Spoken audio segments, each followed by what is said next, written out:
Bien.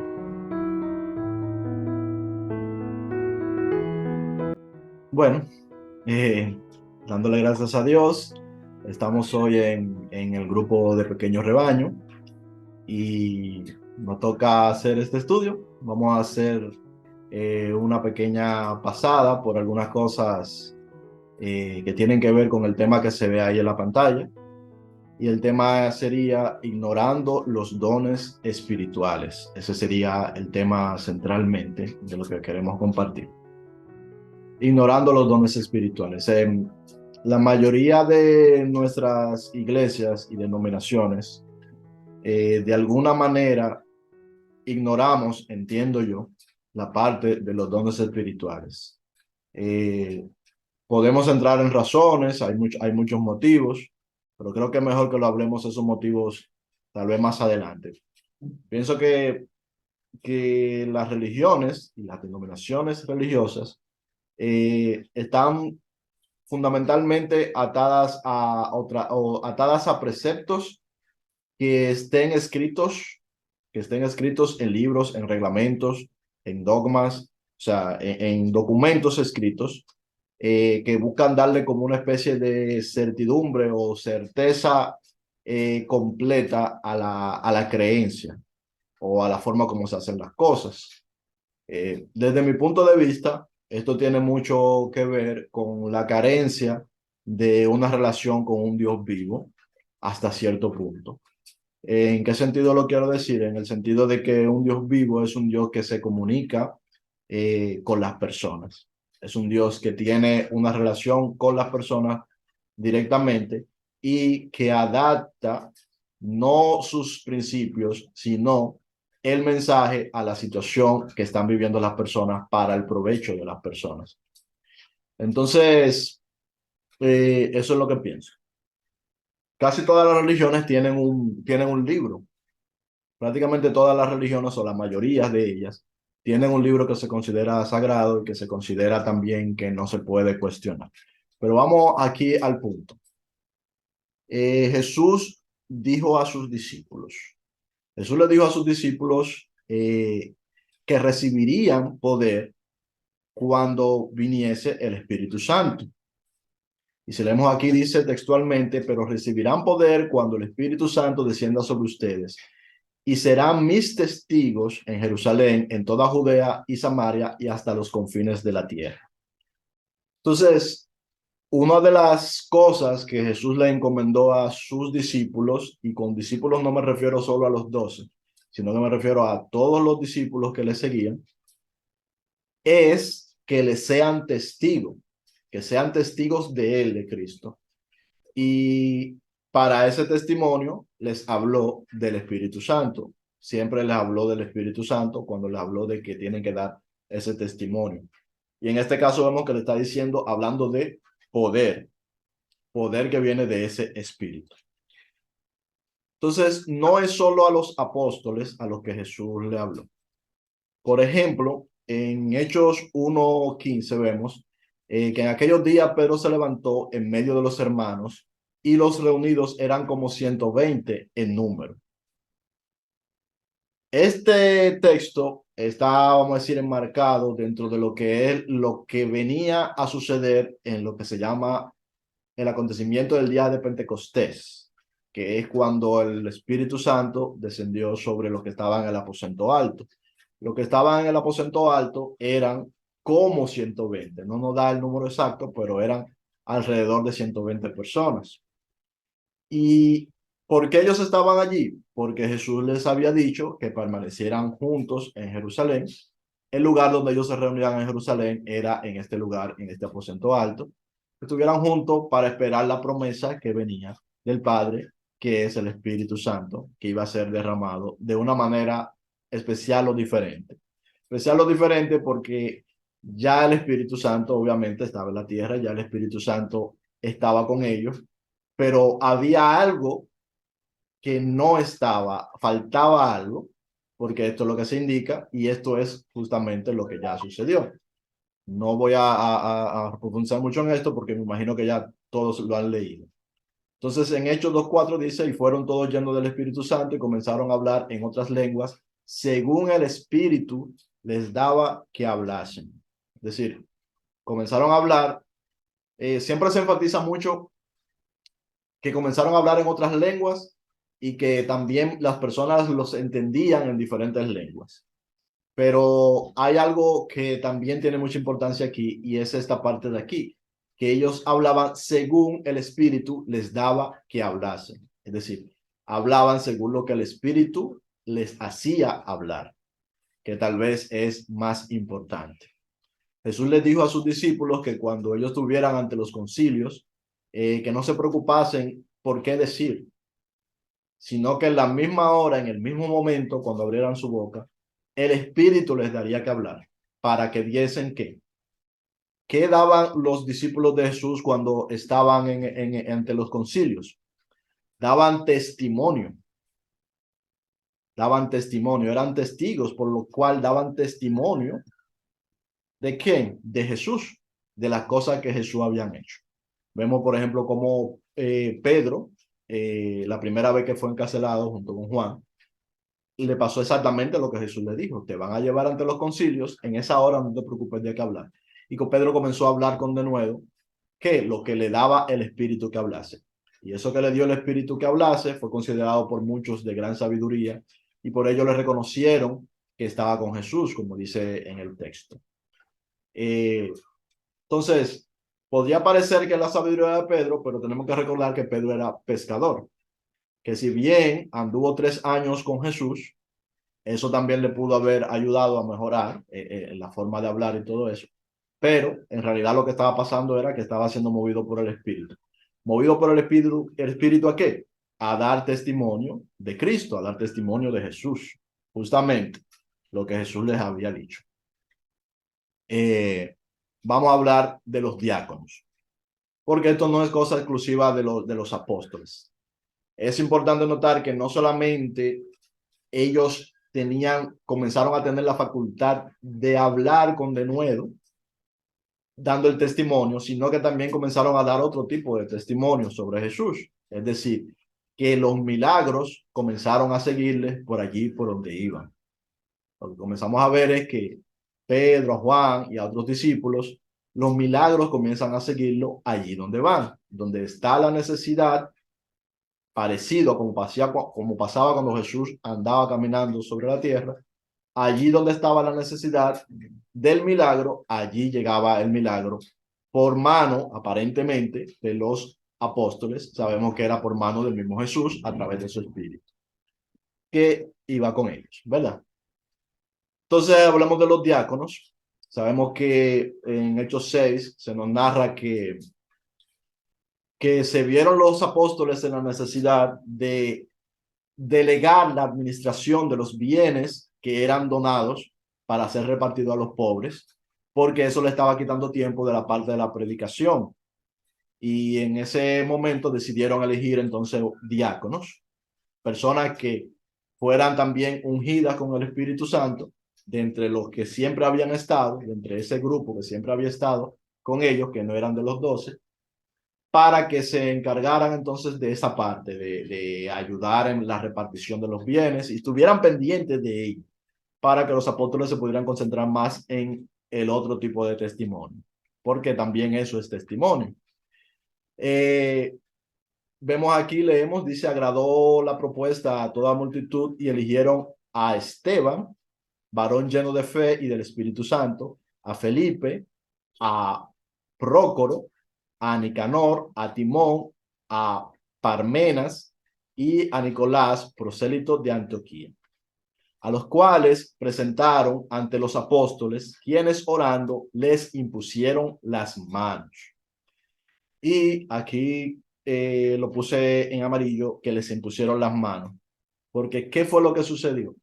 Que los apóstoles impusieron las manos a estos varones y estos varones, que seguramente ya de hecho habían sido bautizados en el Espíritu porque habían estado posiblemente en el Pentecostés, aunque no lo sabemos exactamente, no nos lo narra, pero estos varones inmediatamente les sucede algo, que se ven en la misma situación que estaban los apóstoles.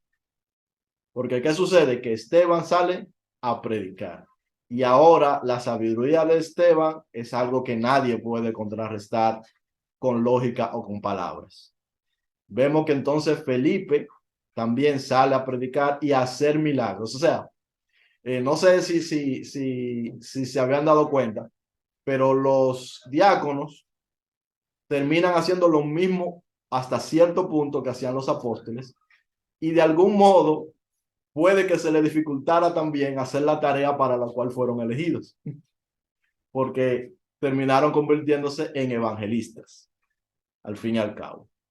Pero bueno, vamos a hablar un poco de Felipe. Entonces vemos a Felipe en Hechos 8:12 que dice, pero cuando creyeron a Felipe, esto es que Felipe se fue a Samaria a predicar, cuando comenzó a darse la persecución, sobre todo la persecución que nos narra de parte de Saulo y de otros de los judíos. Entonces muchos de ellos fueron esparcidos y Felipe se fue a Samaria. Y cuando llegó a Samaria comenzó a predicar y comenzaron las personas a recibir milagros de sanidad. Ya comenzó la cámara. A ver. Sí, comenzaron las personas a recibir los milagros de sanidad y la gente creyó al mensaje de Felipe y muchos fueron los que se bautizaron. Muchas personas se bautizaron. Entonces dice, cuando creyeron a Felipe, que anunciaba el evangelio del reino de Dios, en nombre de Jesucristo se bautizaban hombres y mujeres. Muchos hombres y mujeres se bautizaron a la predicación de Felipe. Pero, ¿qué sucede? Que cuando los apóstoles escucharon hablar de lo que estaba sucediendo en Samaria, se llenaron de gozo todos ellos y los demás de la iglesia en Jerusalén, y Pedro y Juan viajaron a Samaria. ¿Para qué viajaron a Samaria? Lo vemos aquí. Los apóstoles viajaron de Jerusalén a Samaria.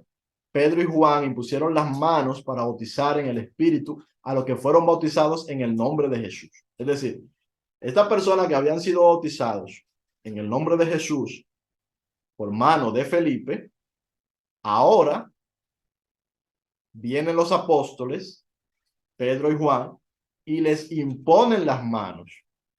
Imponen las manos y ellos son entonces bautizados en el Espíritu. Ahí vemos que aparece una historia que ya sabemos, la de Simón el Mago, que cuando ve que esto sucede, que el don del Espíritu de alguna manera parece transmitirse por la imposición de mano, aparentemente, él trata de comprarles ese poder a los apóstoles, y ya ahí recordamos todo aquel famoso episodio, ¿verdad? En el cual no nos vamos a detener tampoco. Vamos a ver el caso, por ejemplo, de Bernabé. En Hechos 13, del 1 al 3, nos habla de que el Espíritu elige a Bernabé y a Bernabé entonces le son impuestas las manos antes de ser enviado. Es decir, Bernabé les son impuestas las manos, entonces lleno del Espíritu y es enviado. En Hechos 19, 1 al 7, vamos a ver otra parte acá. Nos dice que fueron bautizados en el arrepentimiento. Pablo se encuentra con un grupo que habían sido bautizados, habían escuchado el bautismo de arrepentimiento que había enseñado Juan en el nombre de Jesús, ¿verdad? Pero no habían sido bautizados en el Espíritu. Entonces Pablo les impone las manos y son bautizados en el Espíritu. Este es otro caso también. Bien. ¿Qué quiero llegar con todo esto? Que hay algo que de alguna manera hemos estado, o muchos ignoran y pasan por alto, pero que lo vemos desde el principio de la iglesia, que es la preeminencia del Espíritu, de la preeminencia de la obra del Espíritu y el bautismo del Espíritu. La preeminencia de la obra del Espíritu y el bautismo del Espíritu y la importancia que eso tiene para la obra del Evangelio. Por ejemplo, a cosas como esta, como los estudios bíblicos, le solemos dar más importancia, que no es que no la tenga, pero le solemos dar una importancia muy, muy grande frente a cosas como esta, Más bien, esas son cosas que normalmente se ignoran. En la mayoría de las veces se ignoran, se pasan por alto. Y son cosas que están allí. Hay muchos otros ejemplos, aparte de lo que yo puse, lo que hemos visto hasta ahora sobre el tema, hay muchos otros ejemplos y están allí. Entonces, vamos a hablar de lo que son los dones espirituales, que los principales que se narran en la Biblia, según Pablo, serían palabra de sabiduría, palabra de conocimiento, fe, sanidades, milagros, profecía, discernimiento de espíritus, diversidad de lengua e interpretación de lenguas. Todo esto lo podríamos resumir en cuál es su utilidad y cuál es su función. Todos estos dones están allí para ser operados por medio del amor. Todos son partes de lo que es el don del amor, que viene de este don que aparece aquí, que es el tercero también, está relacionado con todos, que es el don de la fe. Entonces, esto es algo que está allí en los textos y es algo que forma parte de la vida de los cristianos y entiendo yo que hasta cierto punto se pasa mucho por algo. Vamos a hablar un poquito aquí de lo que son los ministerios también, que los ministerios que se nombran en aquellos tiempos, que son los apóstoles, los profetas, los evangelistas, pastores, maestros y diáconos. Eso también son algunos de los ya ministerios que se nombran en aquellos tiempos. Yo creo que hay más ministerios, pero esto de alguna manera era lo que se nombraban porque era lo que tenían utilidad en aquel tiempo. Es decir, yo creo que los ministerios son de acuerdo al tiempo y al fin y al cabo todos redundan en lo mismo, en la práctica del amor, en poner los dones por obra, por amor. Entonces están las operaciones también. Lo pongo esto aquí porque Pablo, que es el que habla de esto así tan claramente, nos habla de estas tres cosas. Nos habla de los dones, de los ministerios y de las operaciones y nos dice que estas cosas, esos tres grupos de cosas que están relacionadas entre sí, todas vienen por uno y por el mismo espíritu. Vamos a leer aquí, dice, ahora bien, hay diversidad de dones, pero el espíritu es el mismo. Hay diversidad de ministerios, pero el Señor es el mismo. Y hay diversidad de operaciones, pero Dios, que hace todas las cosas en todos, es el mismo.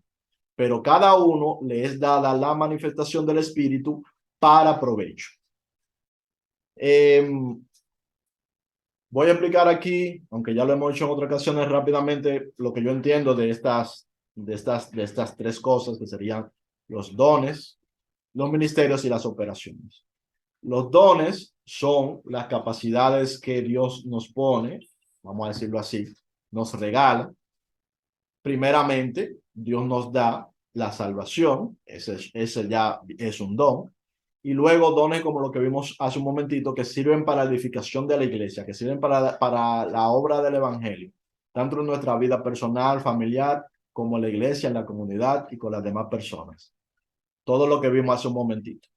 Luego están los ministerios, que viene siendo más o menos algo como a lo que una persona se dedica, a lo que una persona que está en el evangelio se dedica dentro del evangelio como cosa principal. No quiere decir que no haga otra cosa, pero es como lo principal. Por ejemplo, los pastores, lo principal que se dedican es a pastorear. No quiere decir esto que no tengan don de sanidad, no quiere decir esto que no tengan ciencia, no quiere decir esto que no tengan don de misericordia, etcétera, etcétera, sino que su ministerio, a lo que principalmente se dedica, en ese caso sería a pastorear.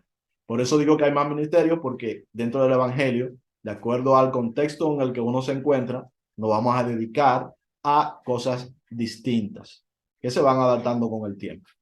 Para todas ellas nos auxiliamos del don. Y luego la operación, que es el hacer las cosas, el hacer que las cosas sucedan. Las operaciones vienen de Dios. Entonces, cuando una persona ora por otra y esa persona, Dios, por su espíritu, por ejemplo, le da una sanidad o le da ¿cómo se dice? Un consuelo o le da lo que le vaya a dar, ese acto en la operación. La operación la hace una persona que está en un ministerio por medio de los dones. Esa sería así más o menos una explicación de lo que todo esto quiere decir. Ahora, quería ya antes de finalizar mostrar algunas promesas de Jesús sintetizadas aquí. En Juan 14, 12 al 20, Jesús nos dice que nosotros haremos cosas aún mayores, nos dice a los discípulos, y nos dice que esas cosas mayores van a ser hechas por el poder del Espíritu, el cual no nos va a dejar huérfanos. Eso nos dice Jesús. En Juan 16, 12 al 15, Jesús promete guiarnos por medio de su Espíritu.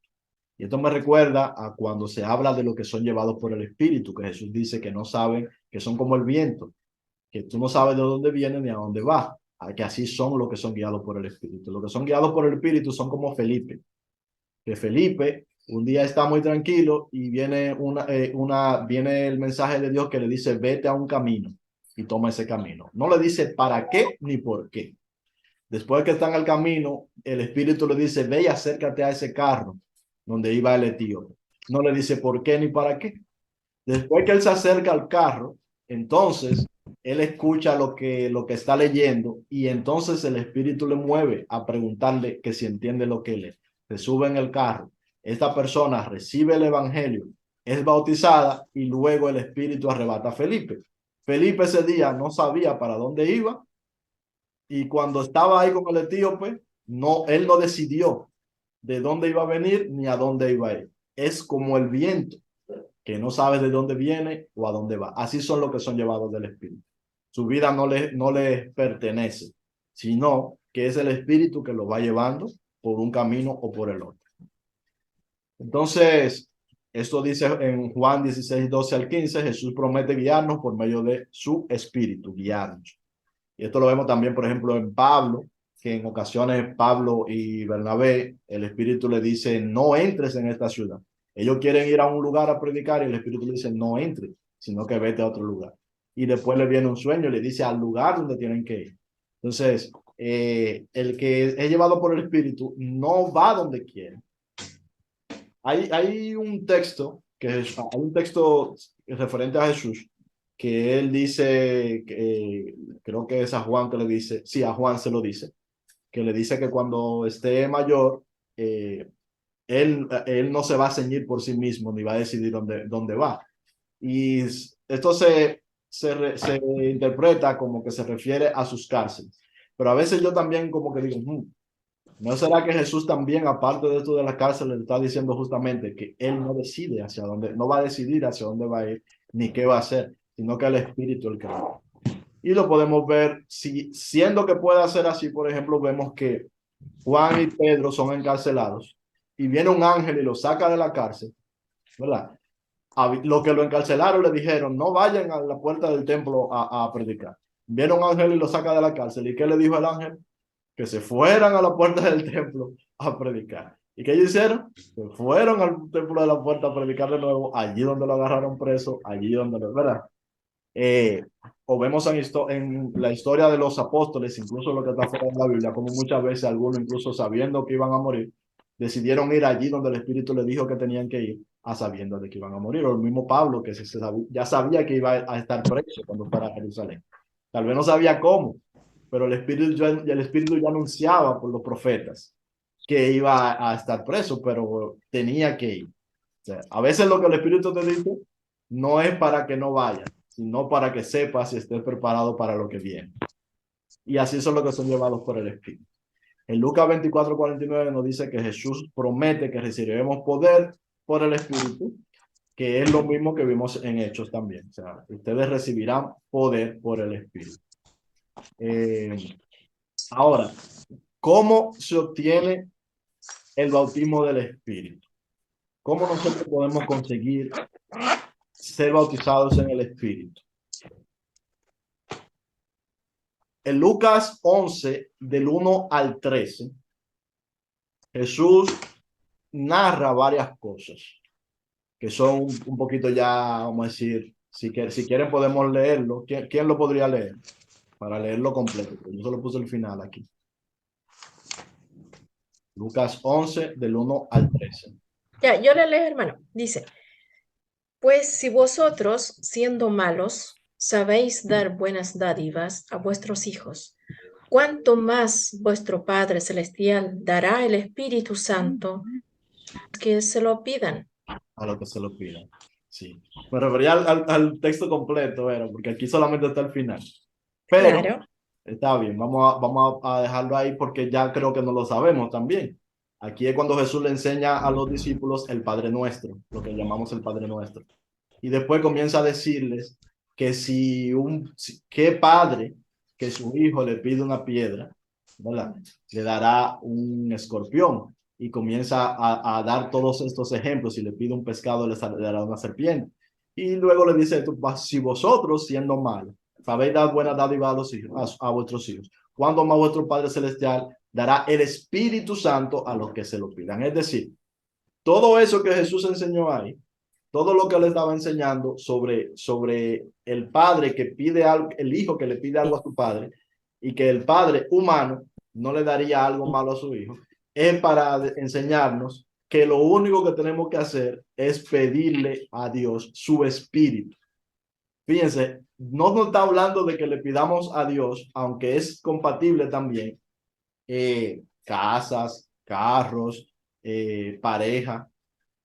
Lo que Jesús quería decir era que le pidamos a Dios su espíritu, su espíritu. Pero si seguimos leyendo ahí mismo, nos vamos a dar cuenta de que ese espíritu que le estamos pidiendo a Jesús es justamente para poder hacer esas mayores obras de las que Jesús había hablado. Eso lo que Jesús da. O sea, Jesús le está diciendo, ustedes van a llevar este evangelio, pero ustedes tienen que llevarlo con el poder del Espíritu. ¿Tú no crees que no has recibido el bautismo del Espíritu? ¿Crees que no tienes estos dones para manifestarlo de manera poderosa en el ministerio que te ha tocado? Pídelo. Eso es todo. Pídelo al Padre. Es así de simple. No tiene mayor misterio. Pídelo. Si pides buenas cosas al Padre, ¿cuál es la buena cosa que le tenemos que pedir al Padre? Su Espíritu. Esa es la amén. cosa buena que tenemos que pedir. Él nos lo va a dar. Ese es el mensaje que Jesús nos está dando aquí. Entonces, para completar aquí, decimos entonces leer estos pequeños textos, dice en 1 Corintios 14:1, seguid el amor y procurad los dones espirituales, pero sobre todo que profeticéis. En este texto, eh, Pablo comienza a hablar de todo lo que son los dones espirituales y de la necesidad de los dones espirituales para la iglesia, pero pone por delante el amor, porque ¿de qué sirve que tengamos dones y que operemos en ministerio si no tenemos amor? Porque la razón de operar en ministerio con dones es por la manifestación del amor.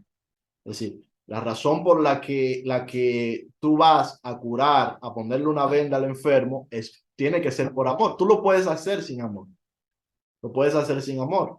Pero entonces ya eso no es algo que viene de Dios. No es algo que viene del Espíritu, quiero referir. Los dones del Espíritu siempre van a venir, las operaciones también del Espíritu siempre van a venir por amor. No sirve de nada los dones si nosotros no operamos en amor. Por lo tanto, lo más importante al fin y al cabo es justamente eso, el amor. Eso es lo más importante. Es mejor no tener los dones y tener el amor. O sea, no tener los otros dones, porque el amor y la fe son dones. Es mejor no tener los otros y tener el amor, que tener cualquiera de los dones, tener profecía, tener ciencia, tener sabiduría, que los muertos se levanten y que no tengamos amor, porque entonces ¿de qué sirve? No sirve para el evangelio si no hay amor. Eso es lo que sucede. Luego, en 1 Corintios 12, dice, cuando comienza a hablar de esto, dice, no quiero, hermano, que ignoréis acerca de los dones espirituales. Y esta es la razón de este estudio, que no deberíamos de ignorar estas cosas, de pasarlas por alto, de dejarlas ahí aparcadas como algo que tenemos en el garaje tirado y no lo tocamos, porque es realmente algo que es necesario y no es tan complicado. Es una cuestión de pedir. Pablo habla de procurar los mejores dones, dice. Y él siempre enfatiza en la cuestión de la profecía, aparte de lo principal que es el amor, por un asunto de que la profecía no es más que Dios comunicándose con el hombre, Dios comunicándole algo al hombre.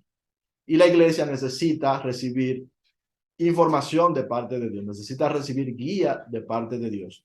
La necesitaba en aquel tiempo y la necesita hoy. Por eso es que se hace tanto ese énfasis en eso. Todos los apóstoles fueron profetas, todos ellos fueron profetas, porque todos eran guiados por el Espíritu, tanto en lo que decían, en lo que hacían y en la forma como anunciaban el Evangelio. Eran guiados por el Espíritu. Y eso, para cuando eres guiado por el Espíritu de esa manera, cuando exhortas de esa manera por el Espíritu, que viene en esa palabra del Espíritu, entonces eso es profecía. Entonces nos quedamos ahí ya por ahora y creo que podemos ir entonces a preguntas y comentarios. Sí.